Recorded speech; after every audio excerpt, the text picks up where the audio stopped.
Ladies and gentlemen, good day and welcome to Timken India Q3 FY24 earnings conference call hosted by Avendus Spark. This conference call may contain forward-looking statements about the company which are based on belief, opinion and expectation of the company as on the date of this call. These statements are not guarantees of future performance and involve risks and uncertainties that are difficult to predict. As a reminder, all participant lines will be in the listen-only mode, and there will be an opportunity for you to ask questions after the presentation concludes. Should you need assistance during the conference call, please signal an operator by pressing star then 0 on your touchtone phone. Please note that this conference is being recorded. I now hand the conference over to Mr. Mukesh Saraf from Avendus Spark. Thank you, and over to you, sir. Thank you, Yusuf. Good afternoon, Mukesh Saraf here from Avendus Spark. Appreciate everybody logging in. I'm pleased to host Mr. Sanjay Kaul, Chairman and Managing Director of Timken India, and Mr. Ravishant Keshava, CFO and Whole-Time Director of Timken India. We'll start with some brief opening remarks from Mr. Kaul and then follow it up with the Q&A. Over to you, sir. Okay. Thanks, Mukesh. I will give a little bit of a commentary which might help with the questions itself. Our financial performance for the Q3 23-24 versus Q2 23-24, the immediate previous quarter, and our sales was around 612 crore rupees, which was almost down by 10% compared to the previous quarter, and this is only the operational sales. It does not have any other gains in it. So intercompany sales, actually intercompany is what we do, the exports extra that contracted by 6.6% compared to the previous quarter, and this was the external market conditions, global economic factors, etc. Domestic sales, though rail went up, but overall there was a decline, which was in other FEUs like trucks and in off-highway extra. Our margin compared to the previous quarter was down by almost 3.2%. Major reason was obviously unfavorable product mix, and then we could not leverage the volume, so the cost versus the volume leverage, so we lost almost 2.2% on that. And EBITDA was at 18.5 compared to immediate previous quarter was down 2.8%, and this is in line with the same, unfavorable mix and not leveraging the volume. And then if you come to Q3 23-24 compared to Q3 22-23, our sales were slightly up. In Q3 22-23, we did 609 crores, we did 612 crores here, so up by almost 45 basis points, slightly up. However, the intercompany was a contraction during compared to the same quarter last year by 12%, and that is global economical factors. And domestic sales compared to that quarter last year were up by 13%. PBT was at 14.9%. Which was down 70 basis points to the quarter last year. EBITDA was at 18.5, down 90 basis points compared to the same time. And last year, compared to that quarter, we had some currency gains, other income, so that was not in this quarter. And then, if you see 9 months performance, 2024 versus 22-23, our sales are up slightly. We are at 2011 crore rupees, which is up by 38 basis points. However, the exports are down in this period of 9 months by 10%. So you can see that exports down by 10%, and our domestic sales in this 9 to 9 month was up by 10%. PBT margin at 16.8, down 2.5%. Last year we got a currency gain and a one-time Jharkhand incentive, which was not there. And then there was this little bit of unfavorable product mix. And EBITDA stood 9 months to 9 months, 20% versus 22%. So that is in general the summation of these quarter comparison. And I am now okay to take the questions. Thank you very much. We will now begin the question and answer session. Anyone who wishes to ask a question may press star and one on their touchtone telephone. If you wish to remove yourself from the question queue, you may press star and two. Participants are requested to use handset while asking a question. Ladies and gentlemen, we'll wait for a moment while the question queue assembles.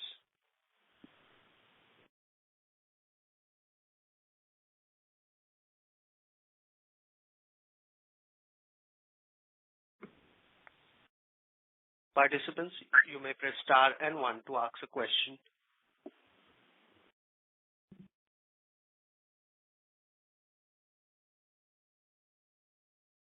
We have our first question from the line of Mr. Mukesh Saraf from Avendus Spark. Please proceed. Yes, sir. As the question you built, I'll just start off with some of the, I think, more hygiene questions. So obviously, exports is one important area, and I think last quarter also you had commented that things are weak, but I think the expectation was that things would start kind of showing some signs of improvement. But seems like again sequential decline. So could you give some more color? How much is more of an inventory correction? How much is an actual end market demand weakness? And how should we look at exports going forward? Given that we have a lot of, the parent as such is obviously continuing to look at Timken India, as very favorably. So could you kind of give more sense there? Yeah, in general, because of this Red Sea issue, so there is a little bit of more demand. So because now more inventory will be on water, so there will be more demand for some time, which is a short-term kind of corrective demand. But overall, in US, the markets are especially the areas where we are working in export is the heavy truck market, and other is the rail.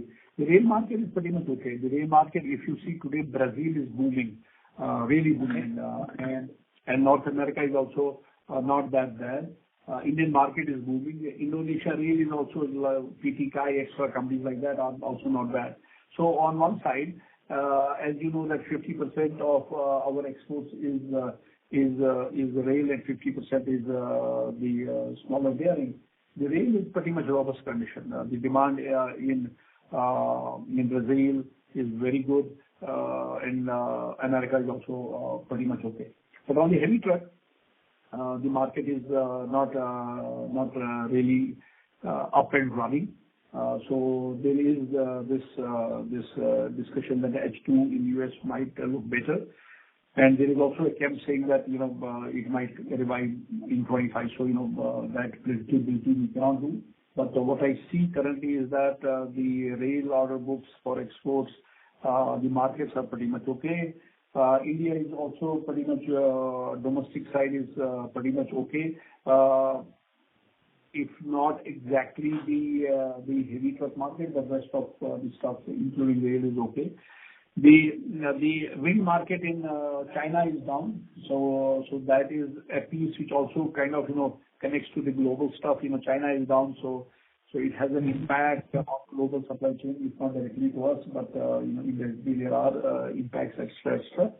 So all said and done, I would say that export from rail pretty much okay. Heavy truck still hazy. Hopefully it comes back in second half of this year. First half doesn't look to be okay. And Indian market is, I would say, pretty much okay. Right. Got that, sir. I think we have questions in the queue. We'll go to them and then later. Yusuf, Thank you. Yes, sir. Next question is from the line of Mr. Chintan Chheda from Quest Investment Advisors Private Limited. Please proceed. Yeah. Hi, sir. Thanks for the opportunity. Yeah. Am I audible? Yes. Yeah. So, sir, I have got one question, basically from this China plus one kind of opportunity, right? So, in the North American railroad segment, what is the opportunity from a strategic point of view over the next 3 to 5 years are we seeing? So, one thing I can tell you, I lived in China for 5 odd years, and we have the sister company, the Timken company has footprints in China, and we are a North American owned majority stake company. So all said and done, Americans are looking at China Plus One seriously. So risk mitigation of global supply chains are heavily involved, but these supply chains were very much dependent on China, and this is a huge work.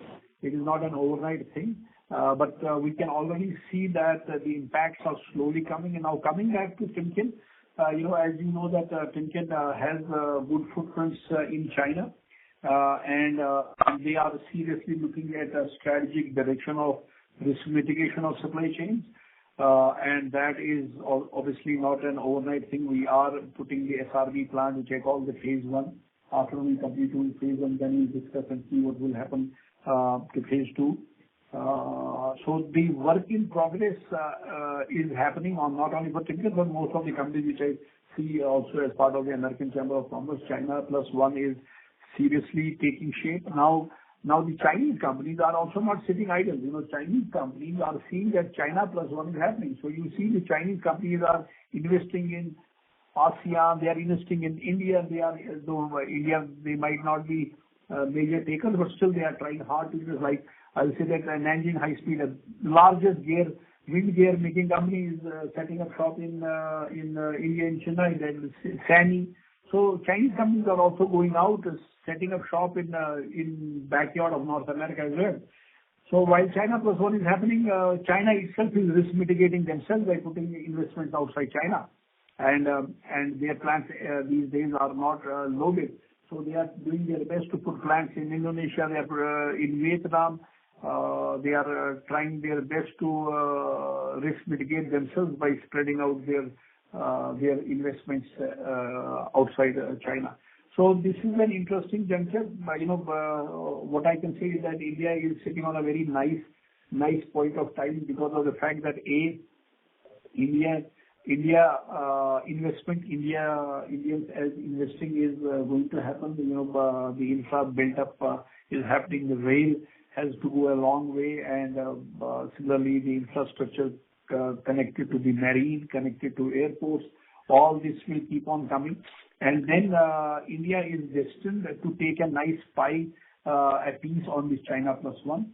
Obviously, Government of India will have to do their best that we become very, tax friendly, and all those things continue the way it has been happening in last 10 years. I think India will see next 10 years as the best period. Nobody can stop that unless something catastrophic happens other way. So Timken is also on the China Plus One. I can say that we have a heavy investment on China. We are committed to China. That is the Timken company. It's a local market. It's a huge installed base. But at the same time, given the global supply chain risk mitigation, so Timken company is also working on that.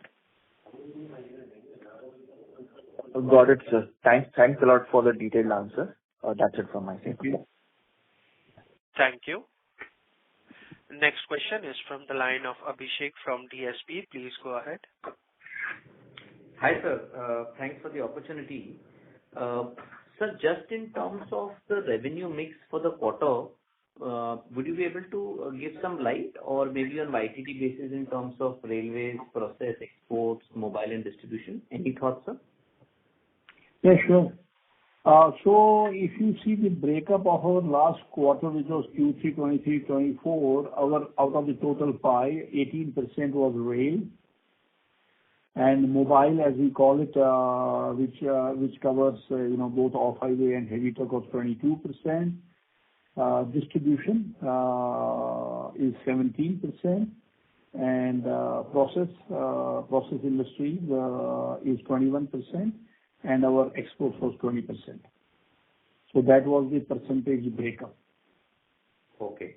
So, sir, two key segments, if I look at both exports and distribution, which inherently should be higher gross margin the segment for you, both are down on a Q-on-Q basis. Is that the reason for lower, profitability in the current quarter? Any thoughts, sir?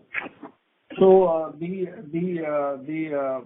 if I compare the PBT margin of Q3 versus Q2 same financial year, 1% was attributed to the product mix and export. That was certainly 1% down there, and another 2% went to the, when you cannot leverage your fixed cost and the plants are not loaded well, and in India you can't flex the labor, you can't lay them off. So that 2% loss is due to the suboptimal leverage in cost for significant volume reduction. Got that. That is very helpful. So just in terms of these 5 segments, railways, you spoke about that there is a strong demand which is kind of coming through both in India as well as, overseas. So how should one look at this piece? Is it like more like a teens growth that one should expect in the domestic railway business, given the overall outlay that we are seeing and there's so much of new trains which are coming up? Any thoughts around that? Yeah, rail demand, if you divide the rail demand, domestic is freight. It is, obviously, freight is growing. The passenger is also growing, which is the Vande Bharat or these fast trains, and then the metros are also growing. Metro is a very small portion of it. So it is going up. Not that many locomotives, but still, but the major chunk of Indian Railway domestic is freight, followed by the passenger. So that is certainly growing. So the consumption is growing there. Though it is not at a very high CAGR, but it's growing. Every month is, every year is better than the previous year, if you would like it that way. On the export side, the freight in Brazil is booming currently, as I said earlier. So obviously, they need freight bearings as well. So that gives a good capacity utilization for rail assets for us here in Jamshedpur, and which means that you can leverage volume further. And as you guys know, that bearings are very capex intensive, fixed cost is there. We have put new lines, depreciation is there, and if you can leverage these capacities well, they certainly help us greatly on the cost. And then the back end of the supply chain also, if you are sourcing more and more of the same part numbers, obviously that helps a little bit more on the cost side. So more consumption of the rail lines gives you a cost advantage. And similarly, when you don't leverage them, like on our truck side, if you don't leverage them, same thing works the other way around, is that you have assets which are dependent on volume, and you can't get the gain as the volume might be low, and that also impacts the previous supply chain, because forging is a heavy duty equipment making process where the setups are larger, and if you run smaller batch sizes, the waste for a 5,000 piece run and a 50,000 piece run is almost similar for the back end of the supply chain, has those impacts. Okay. Sir, just in terms of exports, did mention briefly, but would it be fair to assume 50% is trucks and 50% would be railways for the exports? Yeah, roughly that is, that has been the rough time. Some month 45, 55, but overall 50-50. And currently rail markets are tracking more. We have installed one more double cut line, which is the outer line, so that we can produce a little bit more. So we are working, as I speak, 6 days, 3 ships, and also installing one more line on that. Okay. So 50% of the export market is growing for you. It's the rest 50% which has seen a sharp decline, and the overall export pie has come down from a 35% to 20%. That's the way to look at it. That is right. That is absolutely right. Okay. And the truck market, there is a big camp saying that H2 this year, that is, American H2, that is calendar year, should start picking up. So let us hope if it picks up, and then that leverage also gets gained. In the meantime, Indian truck market, you guys know better than me. So We'll have to see how the Indian truck market also picks up or not picks up as we come closer to the election time. So, sir, whenever this overseas CV, it will be largely Class 8 trucks which will drive growth for you in the export That's market? right. Yes.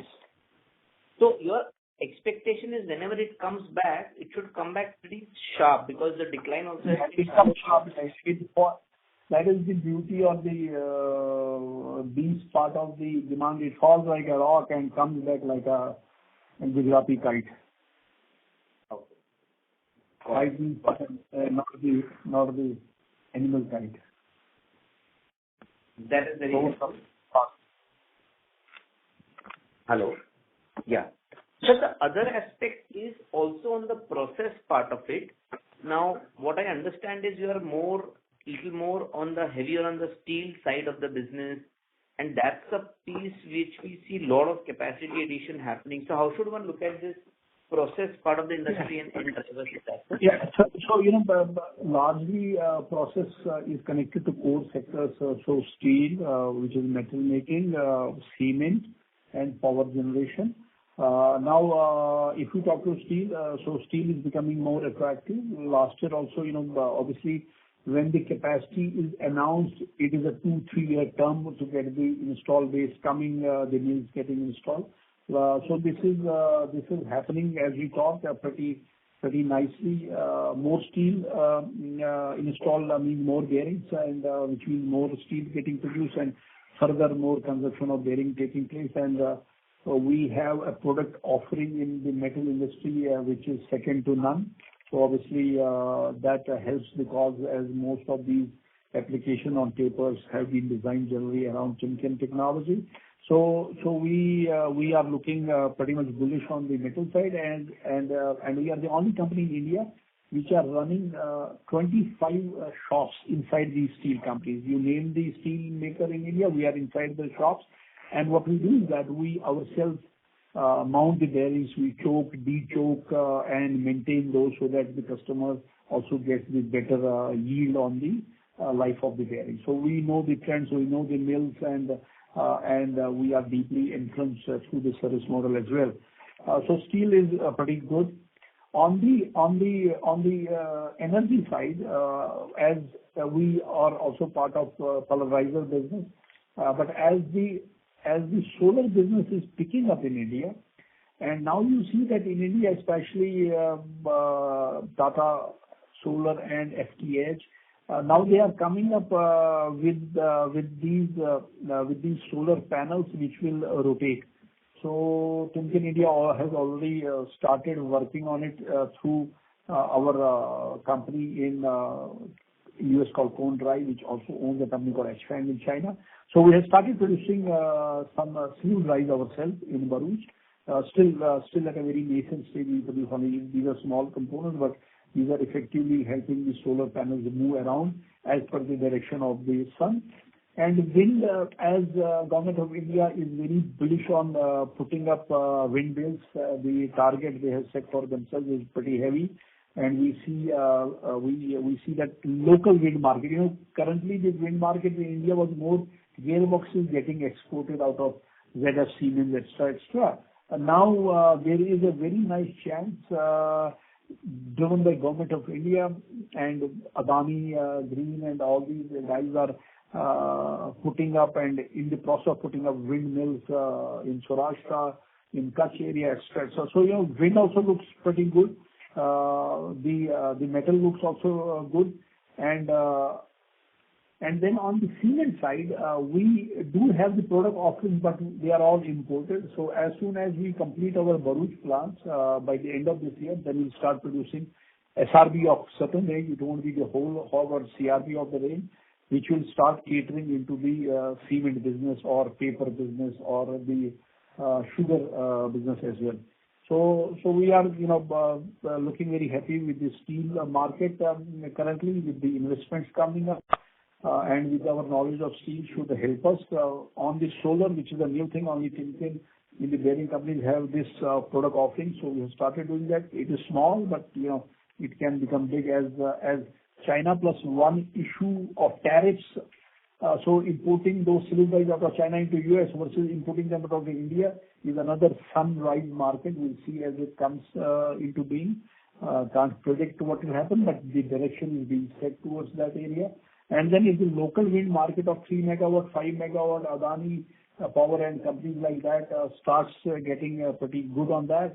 So, that would be another sunrise in coming months and years. So just one question on the solar part of it. You are developing the product for the rotating solar panels towards the sun, and maybe those bearings and other things will be required. Does your peer already have a product, or it is a new product innovation that will happen into the future? Peer has the product for last 30 years. Okay, so peers have the product, you have to develop it. So let me qualify this statement. Peer has taken over a company called Cone Drive, which has this product for last 30 years. Got it. Okay, that's helpful. So just lastly, on the distribution part of the business, how are you focusing on that? Because that's again a very lucrative business in our understanding. How should one look at that aspect? So, if you see distribution, now let us divide distribution into two pieces. One is the industrial distribution and the other is the auto distribution. The auto distribution is the heavy truck bearing chain, which is mostly largely wheel end. Wheel end the bearing gets changed. Differential pinion generally does not get changed. So that is one piece of distribution which has this growth. But we see that our premium competitors are leveraging their brand and they are using in the auto aftermarket. They are getting into windshield wipers, oils and things like that. So that is one part of distribution, which we are limiting to bearings and grease. We've been selling grease in India under our chemistry for last 20 years. So we are limiting that to our bearings and to grease and adding a related party to that, but not going to the extreme of producing windshield cleaners and things like that.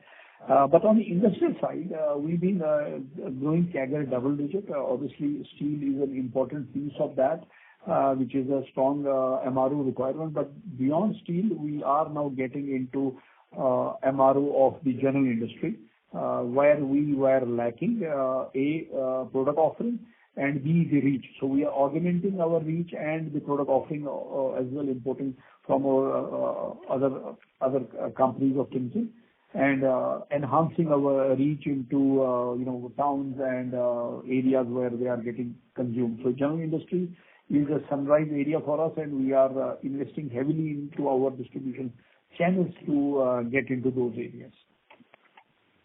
Got it. Thank you so much for answering my questions. I have few more questions. I'll come back in the queue. Thank you so much, sir. Okay.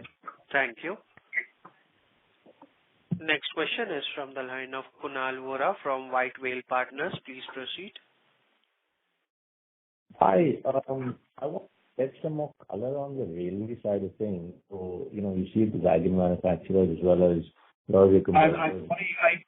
I'm sorry, I cannot hear you. Is this better? Very better, Yeah. So, I wanted to get some color on the railway side of the business.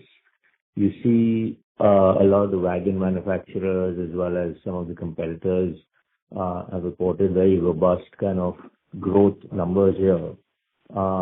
So, can you just give us some color on how you're seeing our business grow and whether we're losing any market share to them? Yeah. Okay. So on the rail side, so on the freight side, we are the leading player in the Indian rail freight market. And when we say freight, this freight over the years have changed itself a little bit. One is that once upon a time, Railway Board used to buy it all themselves, and then what they used to call it as a free supply, give it to the wagon builders.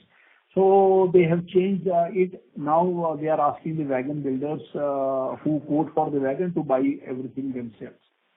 So this is wagon builder now on one side, and they have heavy warranty guarantee commitments to back to the Indian Railways. So that is one piece of it. And second is that these wagons, when purchased by the Indian Railways, go into circulation, then every 4 years they go through what we call as a POH, extra. That means that all the bearings will get stripped and then they will have to be, if they are old, discarded, new bearings coming. So there are two kind of buy on freight. One is the buy from the Indian workshops, which is done by the railway board of the consolidation. And then there is also now the buy by the wagon builders. Now, wagon builders have to rely very, very well on very established players because of the fact that if they have one derailment, Government of India through Indian Railways will really wipe their pockets away because of the heavy warranty clauses they have. So Timken is an established player. We do all our mountings on these wagons ourselves. We ensure high quality. We ensure mounting is done well. And we have a relationship with the leading wagon builders like Titaga, Texmeco, Jupiter, Extra Braithwaite, etc. for a number of decades. Our teams are well entrenched. Timken has the right capacity in place, and we have developed these supply chains over the years. And we are bringing in new technology in terms of sealing solutions, etc. And then Government of India on the freight side is also slowly working on dedicated freight corridors, Class K, which is a little bit a heavier bearing than the normal freight bearing. So we are well entrenched in this game. We are the leading suppliers, and we had the competition was always there. It is not that competition was not there. It was there always, and will remain always there. And we are using technology to make sure that we remain ahead of the game. We are also using special maintenance practices which ensure that Indian Railways get better uptime on these bearings. And then we are also doing the refurbishment of bearings, which means that when they strip the bearing off, we do the refurbishment, and we are also looking at getting more nearer to these workshops. We already have a footprint in heavy footprint in Jamshedpur, and we are building in other cities in India as well. So freight, we have a strong position, and we intend to keep that position pretty well using technology, using service, using our brand equity with these wagon builders and the relationship as well. So that is where the freight is. And freight is obviously, Government of India, Indian Railways has 300,000 wagons on circulation. There is the rolling stock needs to get changed, and at some point of time they need to put more wagons on dedicated freight corridor, which is Class K. And this market, as India produces more and more, so you can understand that with our roads being congested, rail freight business should be better, though roads are coming up very well as well. So I think freight business is going to remain nice and long. We are nowhere close to what China used to consume or still is consuming. The biggest market of rail freight is America, followed by China, Russia. India is the fourth largest market of rail freight business. So if our economy becomes 10 trillion, so obviously you can understand that 10 trillion, and out of which 25% is manufacturing, so 2.5 trillion worth of goods to be transported. So, a lot of bearings will get consumed on the freight side. What would be our market share railway side? About 50% currently. Sorry? More than 50% currently. Okay. And so fair to say that we're not losing any market share? Sorry? Is it fair to say that we're not losing any market share? No, we are gaining market share. We're gaining market share. That's right. So, is the lag higher now than it was before in terms of, when the wagon manufacturers kind of win the orders? We were a minuscule market share.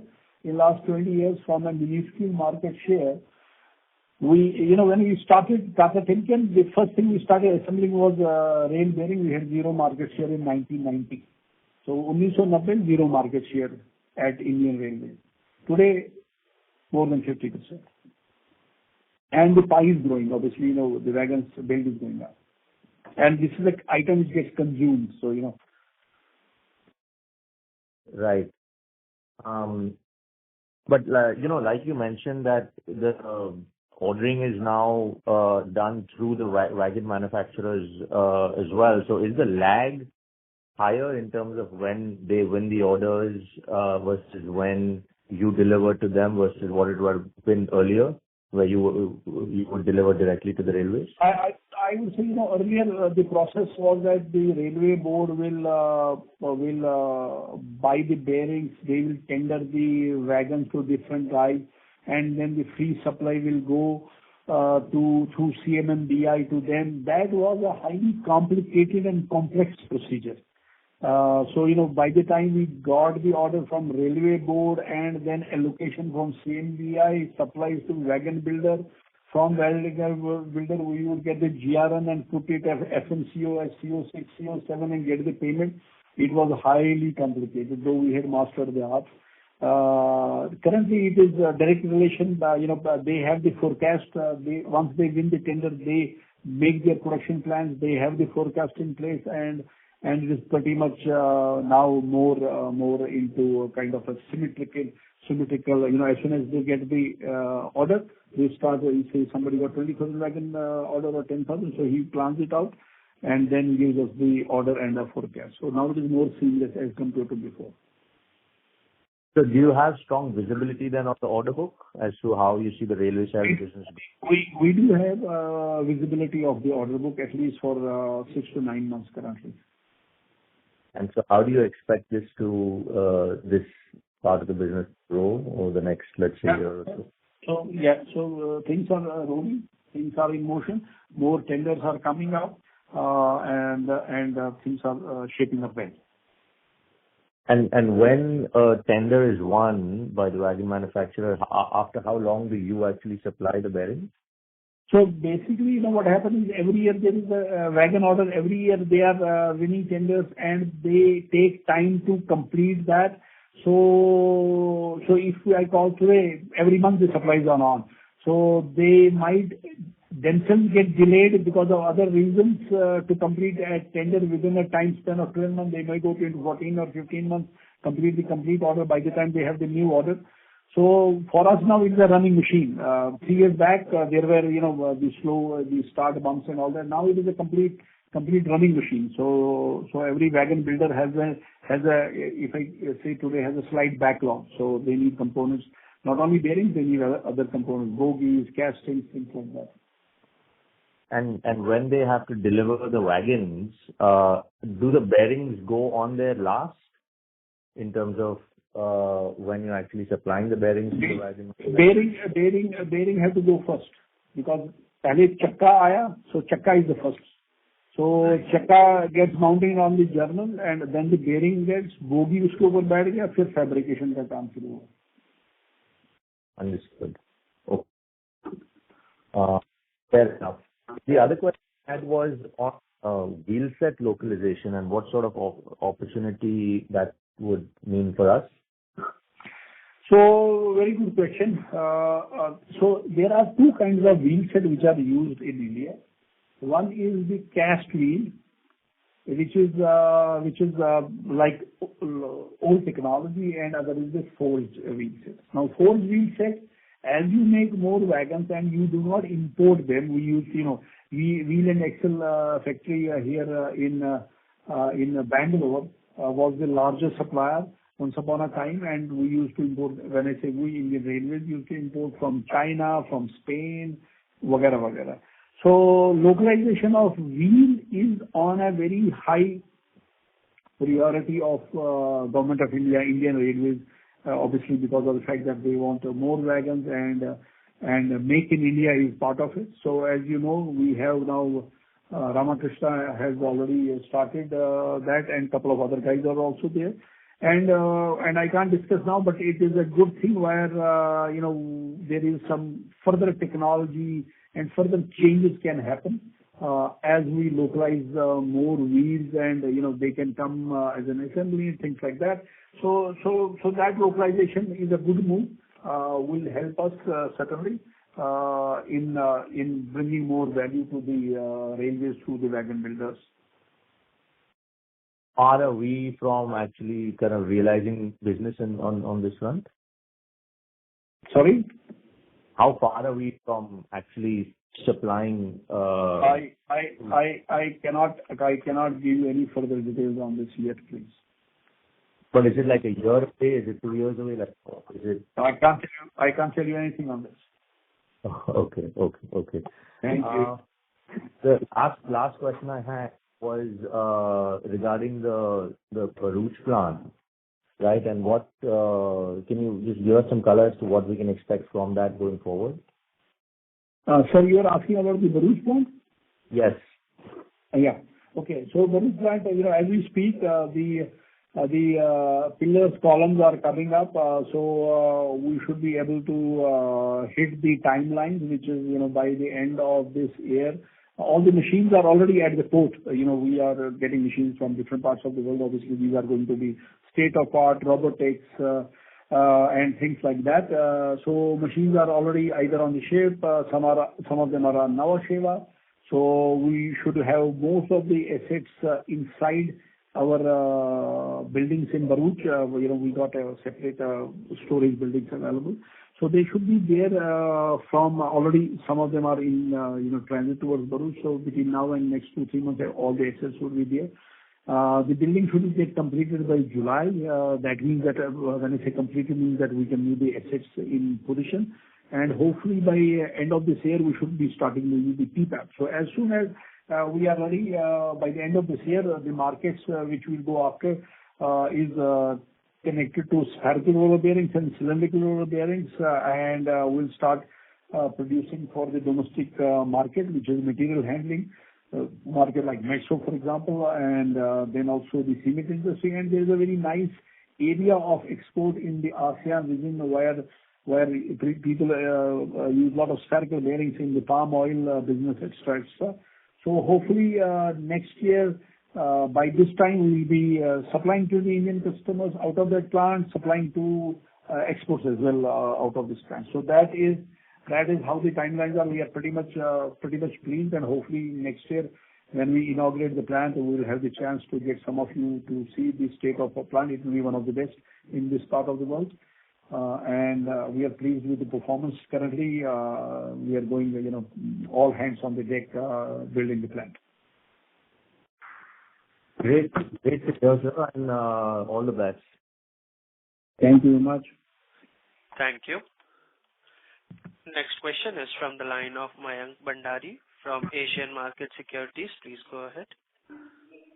Thanks for the opportunity. So my first question is on total revenue has been flattish in 9 months. Can you break it down in terms of volume, degrowth or growth, and then pricing?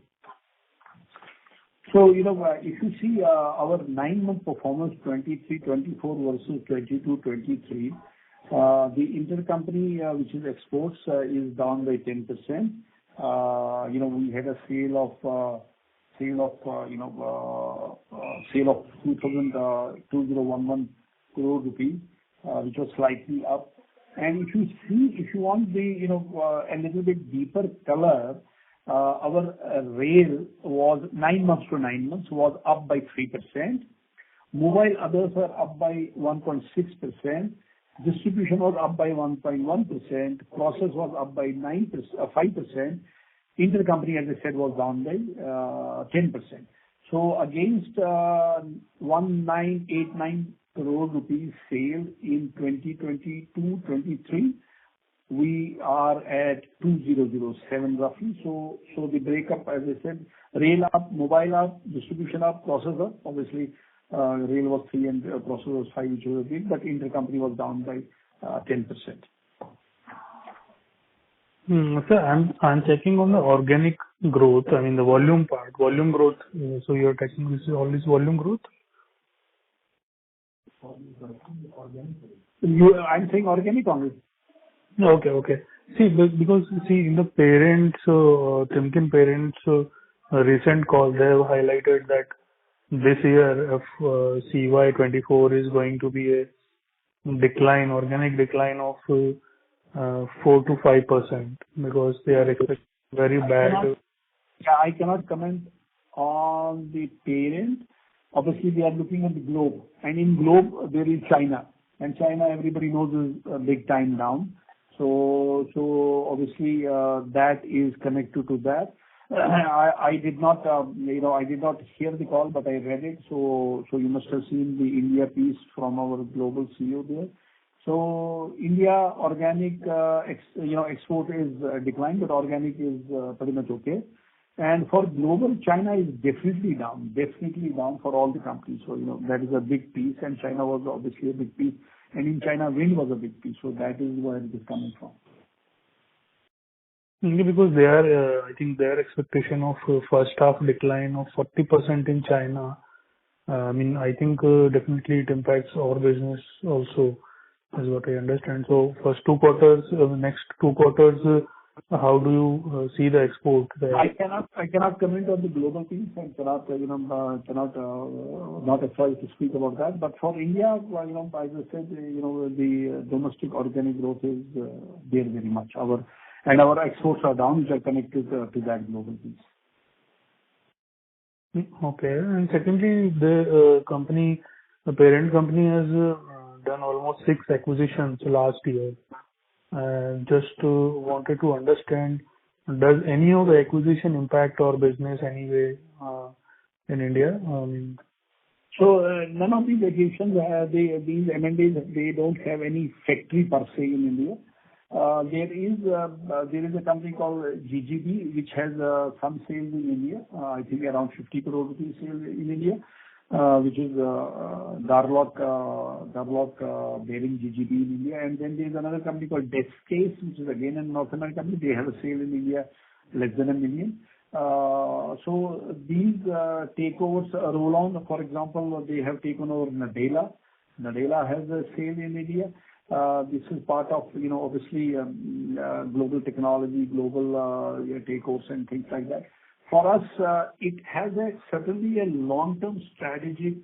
Had there been a factory in India, and we could have kind of, then thought about it differently. But certainly, if you see globally, India is one of, one is China plus one. The other is obviously the importance of India's cost quality delivery piece of it. So, and forget Timken, any big company in the engineering space, as they take over companies wherever they take them in the world, and they have footprints in India, it is matter of time those supply chain models will start from India. For example, Indians can make chains, Indians can make belts, Indians can make filters. And then if there is technology available, at some point of time, those gaps will get bridged and will become, nice business case. So to your original question, none of these 6 companies which they took over globally, they don't have any manufacturing footprints in India extra. They do have in China, they do have in North America, certainly in Europe. But then India has a sweet spot for future of becoming part of these global supply chains. So if they have the technology, the manufacturing base can be created in India, which is again a nice work in progress for Timken India Limited. How do we leverage these technologies? How do we create these supply chains? Obviously, investments would be required or M&As would be required. So we are always continuously evaluating them. Even last week, I was around India visiting different companies, looking at possibilities, things like that, but nothing concrete yet, work in progress. Okay. And also, we understand that globally there is a lot of consolidation, headcount reductions in some of the facilities being consolidation. So is that kind of limited to global or not impacting Indian business? Not impacting India. Okay. Not impacting India. So there are 2 pieces of it. One is obviously the cost control which the global companies do when there is a chances of recession. In India, we are currently running both our plants pretty well, and we are investing heavily in our distribution channels and things like that. So we are not looking at any contraction per se, but cost has to be, efficiency is always required in manufacturing companies. So more robotics and more process automation, which can make things more better and less. You do more job with less people. So that side keeps on evolving in manufacturing companies. But per se, that reduction we are not looking at in India at all. Okay. And sir, just on this railways part, you highlighted North America Railways is doing good and Brazil particularly is doing good. So within export, how much would have grown in 9 months within exports? So, yeah, for us, exports is, rail and this both together. So they are down. As I said, they are down 9 months by 10%. And now as I speak, to the previous question, currently the rail market in both North America and the Americas is going up. So that should impact our future manufacturing and export sales. So they were not 9 months, in last 9 months, it was not at that level. Sorry, not? Now, past 9 months, those exports of rail compared to the forward-looking is a lot better than the regression. Okay. Forward-looking is a lot better than this. Right. Yeah. Okay. Sir, Sorry to interrupt, Mr. Bhandari. Maybe just last question. Sir, just wanted to understand, how much in last year Indian bearings industry would have grown in your view? Last 9 months or last year's figure? So Indian bearing industry is still at $2 billion industry. So it is not a very big industry compared to, say, China used to be $20 billion. So, and out of this $2 billion industry, which is the bearing industry, half of it is ball bearing, and half is industry. So industry is growing at a double-digit CAGR, and will keep on growing because 2 billion is too small. And out of that 2 billion, if half is ball bearing, which goes into two-wheelers, three-wheelers, and small passenger car, etc. As we become more mature as an economy, generally the bearing distribution should be 50% mobile, 50% stationary equipment. In India, it's still 65% is mobile and 35% is stationary. So the 35% is has to become 50, and it is growing. The industrial piece I'm saying is growing double digit. Now, the ball bearings we don't track, so I cannot comment on that piece. But it is a small market which has to grow a lot on the industrial side. Okay, sir. Thank you. Thank you. We can go for the last question. Okay, sir. We'll take a last question from the line of Vipul Kumar Shah from Sumangal Investments. Please proceed. Hi, sir. Thanks for the opportunity. Sir, within rail, what is the freight contribution? And so that figure I missed. So can you repeat it, please? Yeah, roughly 60% is freight. And lastly, what additional turnover we can expect from our Bharuch plant in next financial year, 24-25, or it will be in 25-26 only? Yeah, so I would say that, by this financial year, it will be small. I think it is, to be fair to the whole thing. 25, 26 will be really when the volumes and will be there. There will be a small one that, it might be 20, 30 crore rupees or 50 crore rupees. We want to do faster, obviously. But it is real gain would be 25, 26. Thank you, sir. Thank you very much. Thank you. Thanks a lot. Thank you. Ladies and gentlemen, on behalf of Avendus Spark, that concludes this conference. Thank you all for joining us, and you may now disconnect your lines.